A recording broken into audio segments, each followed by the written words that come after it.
कि হয়নি হবে না হতে পারে না আমার নবীর সাথে কারো তুলনা জোরে বলো তোমাকে মানবো আর তুমি আমাকে মানবে আমি তোমার খোদা তুমি আমার মুস্তাফা তুমি আমাকে কাদির বলবে আমি তোমাকে মুবাশশির বলবো তুমি আমাকে লাতিফুল খাবির বলো আমি তোমাকে সিরাজুম মুনির বলবো তুমি আমাকে রব্বুল আলামিন বলো আমি তোমাকে রাহমাতাল লিল আলামিন বলবো এই আমার নবী মুস্তাফা তুমি পড়ো লা ইলাহা ইল্লাল্লাহ আর আমি আল্লাহ পড়বো মুহাম্মাদুর রাসূলুল্লাহ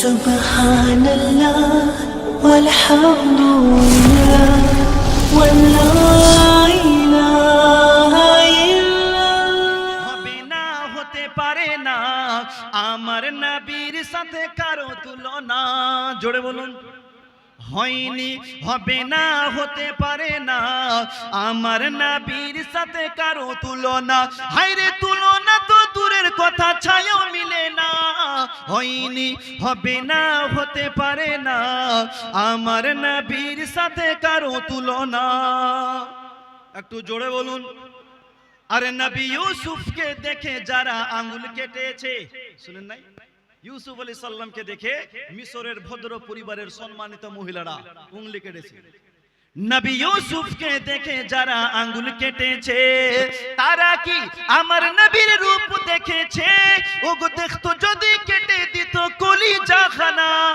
হয়নি হবে না হতে পারে না আমার নবীর সাথে কারো তুলনা হয়নি হবে না হতে পারে না আমার নবীর সাথে কারো তুলনা আল্লাহুম্মা বাবাজি ভাই আল্লাহর নবী মক্কাবাসীদের সামনে দাওয়াত দিলেন তোমরা সবাই দেবদেবীর পূজা ছেড়ে দাও এক আল্লাহকে মানো আর আমাকে তার নবী বলে মেনে নাও তোমরা সবাই মিলে পড়ো লা ইলাহা ইল্লাল্লাহ মুহাম্মাদুর রাসূলুল্লাহ কিন্তু মক্কার কোন মানুষ আমার নবীকে নবী বলে মানলো না কেউ আমার নবীর কালমা পড়লো না আমার নবীর মন খারাপ হয়ে গেল আল্লাহ ডেকে বলেন হাবিব মন খারাপ করিও না আজকে মানছে না এমন একটা দিন আসবে দেখবা সবাই তোমার কালেমা পড়েছে জোরে বলো এমন একটা দিন আসবে সবাই তোমার কালেমা পড়বে সবাই তোমাকে মানবে নবী মন খারাপ করিও না ও মুসলমান বাবাজি ভাই আল্লাহ আমার নবীকে সান্তনা দিলেন বললেন নবী মন খারাপ করিও না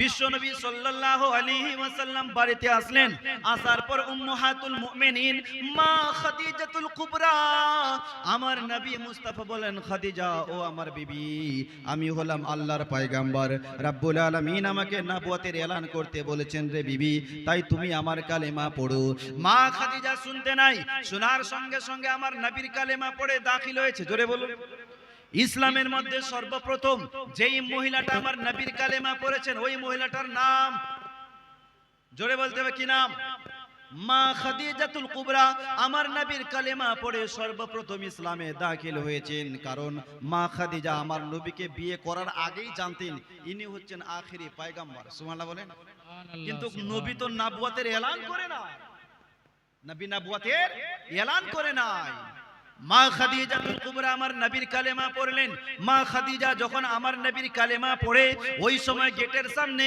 একটা ছোট্ট বাচ্চা ছেলে দাঁড়িয়ে ছিল নাম হচ্ছে হযরতে আলী বয়স মাত্র 8 বছর কত বছর বললাম 8 বছর আমার নবীকে বললেন ইয়া রাসূলুল্লাহ ইয়া হাবিবাল্লাহ নবী গো ও নবী আপনার স্ত্রী খাদিজা কি পড়লেন নবী বললেন আলী এটা হলো ইসলামের কালেমা তুমি কি মুসলমান হবা ওই ছোট্ট বাচ্চা ছেলে হযরতে আলী বললেন জি ইয়া রাসূলুল্লাহ আমি আপনার কালেমা পড়ে মুসলমান হতে চাই নবী বললেন আলী তাহলে পড়ে নাও লা ইলাহা ইল্লাল্লাহ মুহাম্মাদুর রাসূলুল্লাহ জোরে বলুন কয়জন হলো বাপ হযরতে আলী আর মা খাদিজাতুল কুবরা মহিলাদের মধ্যে সর্বপ্রথম মা খাদিজা বাচ্চাদের মধ্যে সর্বপ্রথম হযরতে আলী আর যুবকদের মধ্যে সর্বপ্রথম আমার নবীর কালেমা পড়েছেন হযরতে আবু বকর সিদ্দিক আর গোলামদের মধ্যে সর্বপ্রথম কালেমা পড়েছে হযরতে যায়েদ বিন হারিসা কে পড়েছে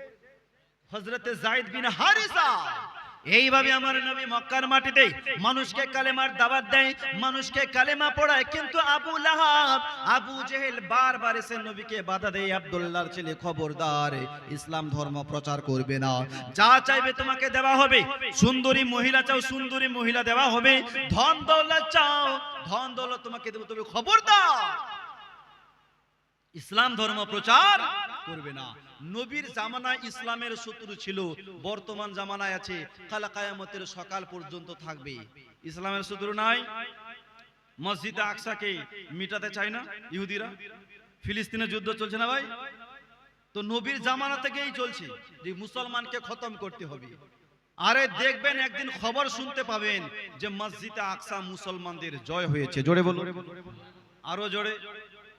कि हार माननी मन बो न कबू अल्लाह मोदेर भरोसा करबो लड़बो जितबो मोरा लब्बाइकाल আকসা। জোরে বলুন।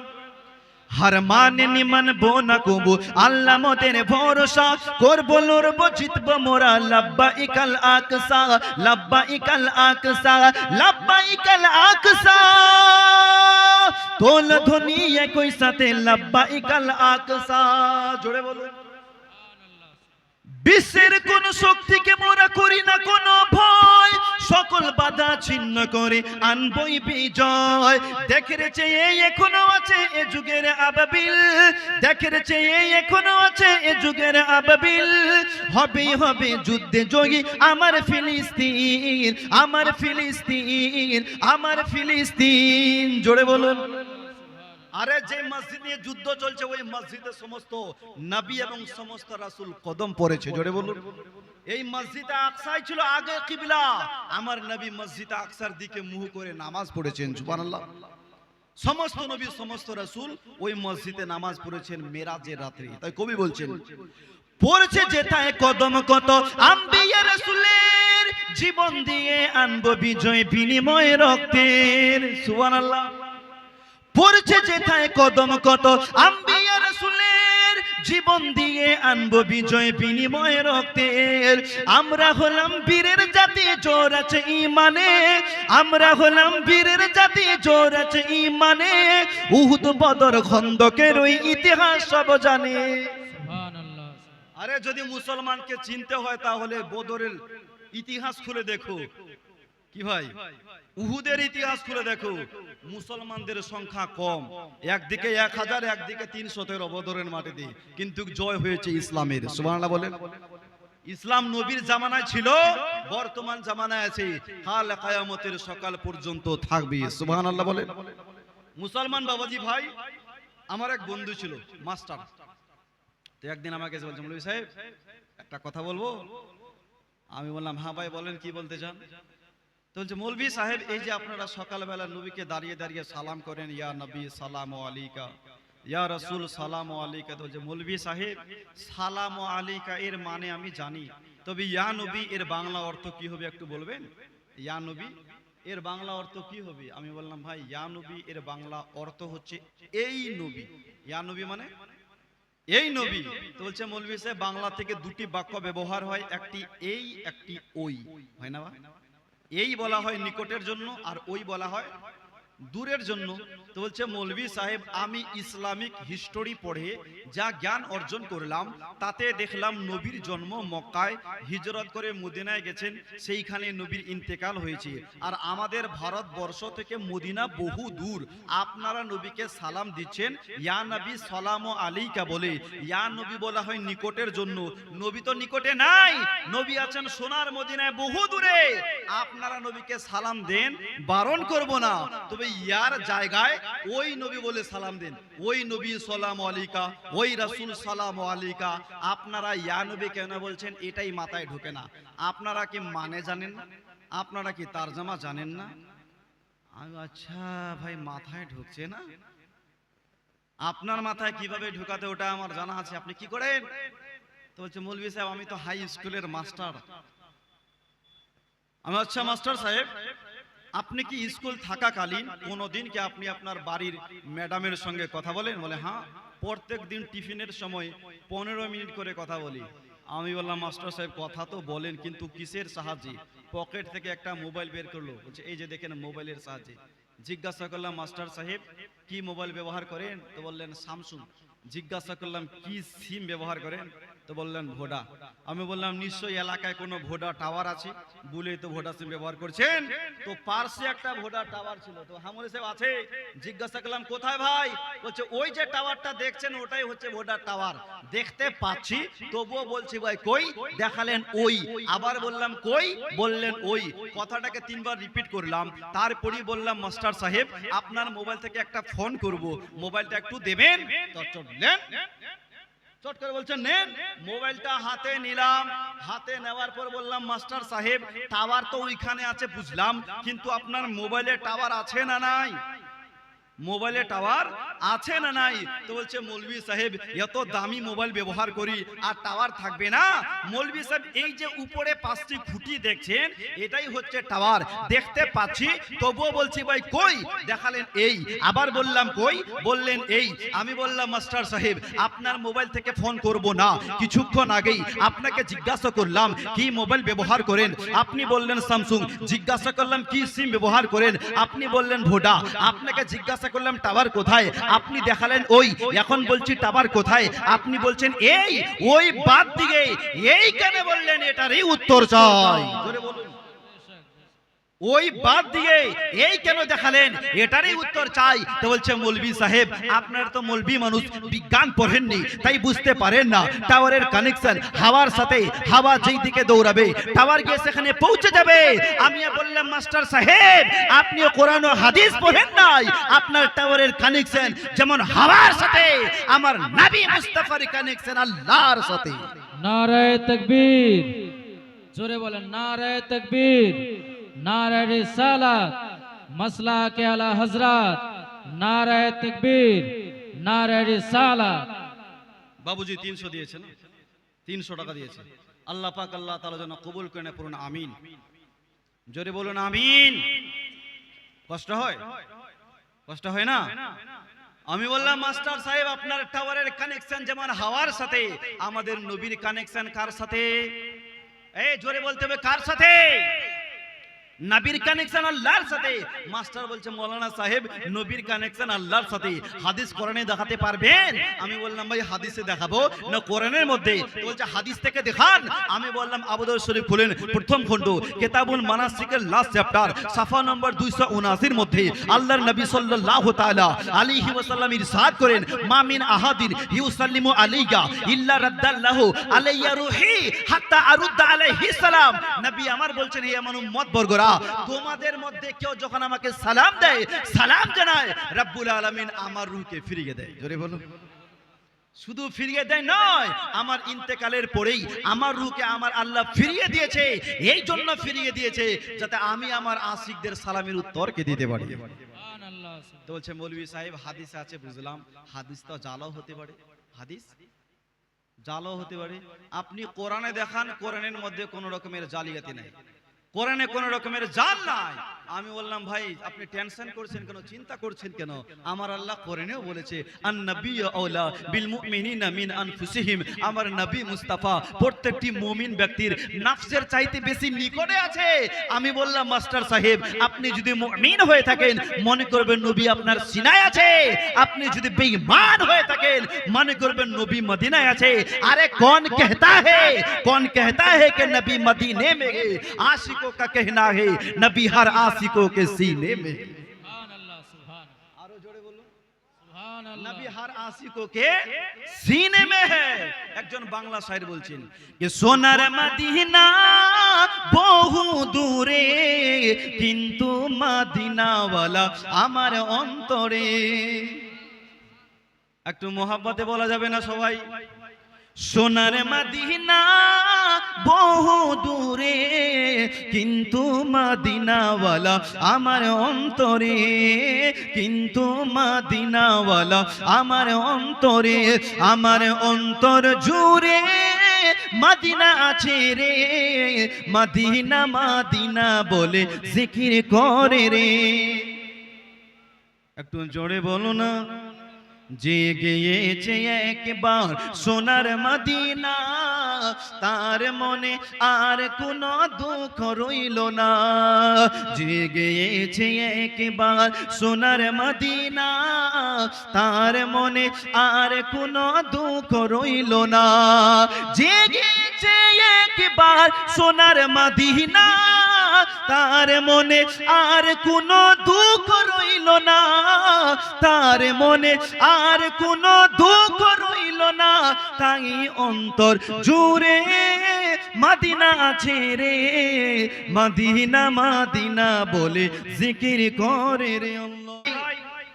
যারা নবীর বিরুদ্ধে কথা বলবে এদেরকে আমার আল্লাহ পাক আল্লাহ তাআলা ছাড়বে না। যারা আমার নবীর শত্রু তারা আমাদেরও শত্রু।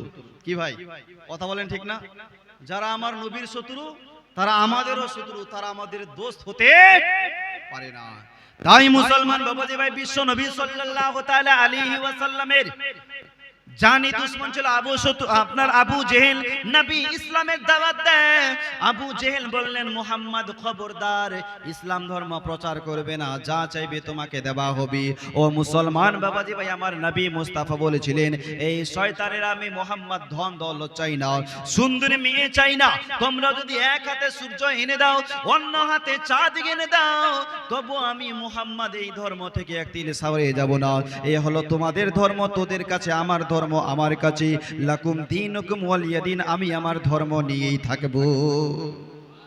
জোরে বলুন তোমাদের ধর্ম। আর একটা কথা আপনাদের মাঝে বলে যাই বাবা, হিন্দুদের দেব দেবীকে গালিগালাজ করবেন না। কেন? ওদের দেব দেবীকে যদি গালি দেন তো তারা আপনাদের গালি দেবে না, আপনার আল্লাহকে গালি দিবে। তো ওদের ধর্ম ওদের কাছে, আমাদের ধর্ম আমাদের কাছে। হ্যাঁ, যদি সুযোগ পান তাহলে বুঝান, বুঝলে বুঝপাতা, না বুঝলে তেজপাতা। কি ভাই, বুঝার যদি ক্ষমতা থাকে তো বুঝান, না হলে ওদের ধর্ম ওদের কাছে, আমাদের ধর্ম আমার কাছে। বিশ্ব নবী সাল্লাল্লাহু তাআলা আলাইহি ওয়াসাল্লাম একদিন কাবা শরীফের ভিতরে ছিল, আবু জেহেল ছিল। আবু জেহেল এসে বললেন মুহাম্মদ, এ আব্দুল্লাহর ছেলে, তোমাকে যে বারবার বারণ করি কথা কি কানে যায় না? তোমাকে বলছে না ইসলাম ধর্ম প্রচার করবে না, কেন প্রচার করো? আবু জেহেল আমার নবীর নিকটে আসলো, এসে আমার নবী মুস্তাফার নুরানি মস্তক মোবারক ধরে কাবার পাঁচিতে এইভাবে মারতে আরম্ভ করলো। আল্লাহর নবীর কপাল ফেটে গেল, নবী মুস্তাফার মস্তক ফেটে ফিনকির মতন রক্ত ঝরছে। আর এই দৃশ্য আমার নবীর চাচি হযরতে আমিরে হামজার স্ত্রী কাবার বাইরে থেকে সব দেখছিল। দেখে আর সহ্য করতে পারল না, কান্না করতে করতে বাড়িতে গেল। যাওয়ার পর আমার নবীর চাচাকে বললেন, স্বামী জান, ওগো আমার মাথার তাজ, আপনি কেমন চাচা হয়েছেন, ভাতিজার খবর রাখেন না। ইয়েতিম বলে, বাপ হারা মা হারা সন্তান বলে কি তাকে সবাই মারবে? আমিরে হামজা শোনার পর বললেন, বিবি কি হয়েছে, কি আমাকে বুঝাতে চাও? আমার নবীর চাচি বললেন, স্বামী জান, আজ আমি কাবা শরীফের পাশে ছিলাম, ওই যে শয়তান আবু জেহেল আছে, তোমার ভাতিজা মুহাম্মদকে আজ এমন মার মেরেছে, তাহার মাথাটা ফাটিয়ে দিয়েছে। আমার নবী শুনতে নাই, চোখ মুখ সব লাল হয়ে গেল। আর বলতে লাগলেন, বিবি আজকাল দেখি আবু জেহেল একটু বাড়াবাড়ি করে, সব সময় আমার ভাতিজার পেছনে পড়ে থাকে। আজ আবু জেহেলকে আমার হাত থেকে কেউ বাঁচাতে পারবে না। সুবহানাল্লাহ বলেন, কেউ বাঁচাতে পারবে না। দেখি আমার নবীর চাচা আমিরে হামজা বেরিয়ে গেল, কাবা শরীফে গেল, গিয়ে দেখছে আবু জেহেল ওইখানে আছে। তা আমার নবীর চাচা আমিরে হামজা বলে, রে আবু জেহেল, আমার ভাতিজাকে কেন মারলা? কি অন্যায় করেছে, কি অপরাধ করেছে, কেন মেরেছো? শয়তান কথা বলে, এই কেন মারলা, কথা বল। কথা বলে না। যেইভাবে আমার নবী মুস্তাফার নুরানি মস্তক মোবারক ধরে কাবার পাঁচিতে মারছিল বাবা, ঠিক তেমনি আমার নবীর চাচা হযরতে আমিরে হামজা আবু জেহেলের নোংরা মাথাটা ধরে কাবার পাঁচিতে এইভাবে মারছে। সুবহানাল্লাহ বলেন। মারতে মারতে তাহার মাথা ফাটিয়ে দিয়েছে। আর বলছে, এত বড় সাহস, মা নাই বাপ নাই, তাই বলে তুমি তাকে মারবা? ও মুসলমান, আবু জেহেলকে মারার পর আমার নবীর চাচা আমিরে হামজা বিশ্ব নবীর বাড়িতে গেল। যাওয়ার পর বললেন, ভাতিজা, ও আমার প্যারা ভাতিজা মুহাম্মদ, কোথায় আছো, বেরিয়ে আসো। আমার নবীর চাচার আওয়াজ শুনতে নেই, ঘর থেকে বেরিয়ে আসলো। চাচা ডাকছেন? আমিরে হামজা বলছে, হ্যাঁ ভাতিজা তোমাকে ডাকছি। কেন চাচা? বলছে, আবু জেহেল যে তোমার মাথা ফাটিয়েছে, আমিও তাহার মাথা ফাটিয়ে দিয়েছি। সুবহানাল্লাহ বলেন। ভাতিজা, আবু জেল তোমাকে মেরেছে না, আমি আবু জেলকে মেরেছি, তোমার এক্ষুনি বদলা নিয়ে আসলাম, তোমার প্রতিশোধ নিয়ে আসলাম। ভাতিজারে তুমি খুশি হয়ে যাও। নবী আমার শোনার পর বললেন, চাচা আবু জেলকে মেরেছো তাতে আমি খুশি নয়, রব্বুল আলামিন আমাকে বদলা নেওয়ার জন্য পাঠায় নাই, আমাকে প্রতিশোধ নেওয়ার জন্য পাঠায় নাই।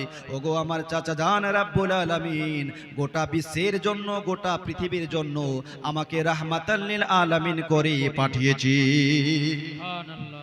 আমি সকলের জন্য রহমত, যেমন বন্ধুর জন্য রহমত, ঠিক তেমনি শত্রুর জন্য রহমত, যেমন মানুষের জন্য রহমত, ঠিক তেমনি জানোয়ারের জন্য রহমত। ওগো আমার চাচা আবু জেহেলকে মেরেছেন তাতে আমি খুশি নয়। ওগো আমার চাচা, আপনি কি আমারে খুশি করতে চান তাহলে আমার কালিমা পড়ে নিন। জোরে বলুন। চাচা আবু জেহেলকে মেরেছেন তাতে আমি খুশি নয়, চাচা আমাকে খুশি করতে চান তাহলে আমার কালিমা পড়ে নিন, আমি রাসূলুল্লাহ খুশি হয়ে যাব। সুবহানাল্লাহ। চাচা এত সুন্দর মুখখানা জাহান্নামের আগুনে কেমন করে জ্বালাবেন চাচা? আপনি আমাকে বড্ড ভালোবাসেন চাচা গো, আপনি যদি একবার কালেমা পড়ে নেন বাকিটা আমি আমার আল্লাহর সঙ্গে বুঝে নিব। জোরে বলুন। চাচা একবার কালেমা পড়েন। আমিরে হামজা শোনার পর বললেন, ভাতিজা আপনি যদি এতেই খুশি হন তাহলে আমি আর এই ধর্মে থাকলাম না, এই ধর্ম ত্যাগ করে আপনার কালেমা পড়ে মুসলমান হয়ে গেলাম। হযরতে আমিরে হামজা রাদিয়াল্লাহু তাআলা আনহু আমার নবীর কালেমা পড়ে মুসলমান হয়ে গেল। এইভাবে মক্কার মাটিতে কালেমা পড়াতে পড়াতে আমার নবী মুস্তাফা 39 জন মানুষকে কালেমা পড়িয়েছে। কতজনকে? জোরে বলতে হবে, কতজন? 39 জন। যে 39 জন মানুষকে কালেমা পড়িয়েছেন বাপ, ওই দিকে খবর গেল উমারে ফারুকের কানে, এখনো কালেমা পড়ে নাই। উমর ভাবলেন যে আব্দুল্লাহর ছেলে মুহাম্মদ এই মক্কার মাটিতে একজন দুজন করে 39 জন মানুষকে কালেমা পড়িয়েছে। তো উমারে ফারুক বলছেন 39 তো হয়েছে, তবে আমি 40 জন পূর্ণ হতে দেব না। কার কথা? কার কথা জি? উমারে ফারুকের কথা। যে আব্দুল্লাহর ছেলে মুহাম্মদ মক্কার মাটিতে 39 জন মানুষকে কালেমা পড়িয়েছে, আমি উমর 40তম পূর্ণ হতে দেব না, তার আগে সবাইকে কতল করব, সবাইকে খুন করব। যে কালেমা পড়েছে তাদেরও গলা কাটবো, আর যে পড়িয়েছে তাদেরও কাটবো। আমার আল্লাহ ডেকে বললেন, উমর বড় বড় ভাষণ মারো না। এই উমর 39 হয়েছে, তুমি 40 হতে দিবে না? আমি আল্লাহ তোমার সঙ্গে চ্যালেঞ্জ করলাম, দুনিয়াতে তো হাজার হাজার মানুষ আছে, তাদেরকে দিয়ে নয়, তুমি যেহেতু হতে দিবে না, আমি 40তম মুসলমান তোমাকে দিয়েই বানাবো। এই জোরে বলা যাবে না? আল্লাহ বলছেন উমর হতে দেবে না, তোমাকে দিয়ে 40তম পূর্ণ করব। উমর তোমাকে দিয়ে 40 জন মুসলমান পূর্ণ করব। তাই সাইয়েদনা উমর ফারুক আযম রাদিয়াল্লাহু তাআলা আনহু হাতে তলোয়ার নিয়ে বিশ্ব নবীর বাড়িতে যায়। যারা কালেমা পড়েছে তাদেরকে জিন্দা ছাড়বো না, আর যে কালেমা পড়েছে তাকে জিন্দা জীবিত ছাড়বো না। উমর যাচ্ছে আমার নবীর বাড়িতে, মাঝ রাস্তায় একটা লোকের সঙ্গে সাক্ষাৎ হলো। লোকটা বলেন, উমর কই যাও তলোয়ার নিয়ে? তো বলছে নবীর গলা কাটতে। কেন? তো বলছে ওই নবী আমাদের ধর্ম চলতে দেয় না, আমাদের দেবদেবীকে গালিগালাজ দেয়।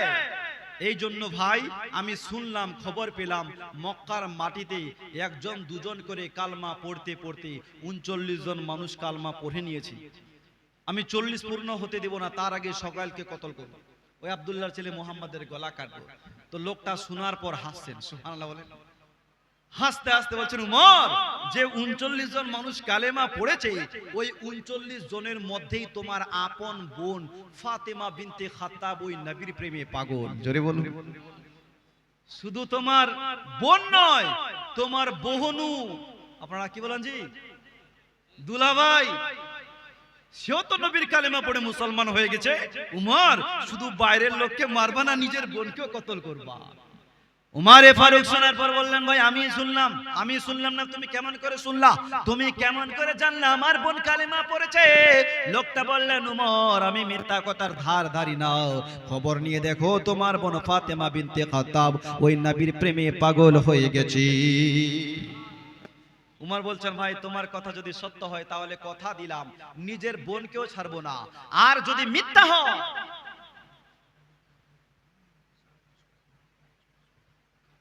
আচ্ছা আচ্ছা একটু সুবহানাল্লাহ বলেন। যদি মিথ্যা হয় তাহলে সকলের আগে তোকে কাটবো। তো লোকটা বলছেন উমর বাড়ি থেকে যাও খবর নিয়ে দেখো। খুব মুখতাসার বলি বাপ, আমার সময় খুব কম আছে। তো বলছে তাহলে আর নবীর বাড়িতে যাবো না, আগে বোনের বাড়িতে যাই। বোনের বাড়িতে গেলে উমারে ফারুক কান লাগিয়ে শুনছে, তার বোন ঘরের ভিতরে মধুর সুরে কোরআনের আয়াত পড়ছে। সুবহানাল্লাহ বলেন, কোরআন তেলাওয়াত করছে। উমারে ফারুক শোনার পর দরওয়াজায় আওয়াজ দিল। বোন বললেন কে? উমারে ফারুক বললেন উমর। বোন রে আমি উমর এসেছি তোর ভাই, দরওয়াজা খোল। দরওয়াজা খুলে দিল। উমারে ফারুক ভিতরে ঢুকলো। বোনকে জিজ্ঞাসা করলেন, বোন আমি শুনলাম তুমি নবীর কালেমা পড়েছো। তো যেহেতু নবীর কালেমা পড়েছেন বাপ, মিথ্যা কথা কেমন করে বলা যাবে? শরীয়তে মিথ্যা কথা বলা যাবে? যদিও যাই না আমরা মিথ্যা কথা বলি কি বলি না? বলি না? আমরা তো মসজিদের ভিতরে মিথ্যা কথা বলি। কোনদিন নামাজ পড়তে চাই না, জুম্মার দিন নামাজ পড়তে গেছে, নামাজ পড়ে বাইরে এসে দেখছেন জুতা নাই, ওইখানে মুখের মধ্যে গালি দিয়ে কোন শালা নিয়ে গেল বে? বলে না ভাই, কোন শালা নিয়ে গেল বে জুতাগুলো? পাচ্ছি না, ওইখানে মুখের মধ্যে গালিগালাজ দিই।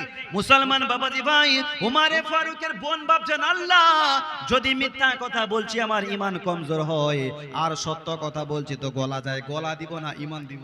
বোন ভাবছে আল্লাহ গলা যাচ্ছে যা, কিন্তু ঈমান আমার কমজোর হতে দেব না।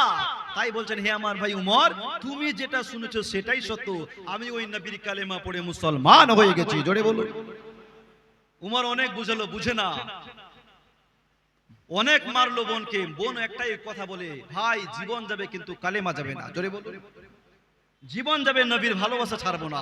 মুসলমান বাবাজি ভাই, শেষে উমারে ফারুক কালান্ত হয়ে বললেন, বোন এ কেমন মন্ত্র পড়িয়ে দিয়েছে, জীবন দিয়ে দাও কিন্তু কালেমা দাও না। বোন বলছেন ভাই রে একবার পড়ো। উমারে ফারুকের বোন কোরআনের আয়াতগুলো শুনো, কোরআনের মধুর শুনো। উমারে ফারুক কোরআনের আয়াত শুনে ফিদা। সুবহানাল্লাহ। কোরআনের আয়াত শুনে পাগল। বোনকে বলছেন বোন রে কেমন আয়াত শোনালি, আর নিজেকে স্থির রাখতে পারি না, আমাকে ওই নবীর কাছে নিয়ে চলো যেই নবীর তুমি কালেমা পড়েছো। আমিও নবীর কালেমা পড়ে মুসলমান হতে চাই। জোরে বলুন। কে হযরত উমর বোনকে বলে, পড়ছিলে কি মোর আসার আগে, বলো বলো তুমি জলদি করে, নইলে তানুয়ার চলবে গলে। জোরে বলুন।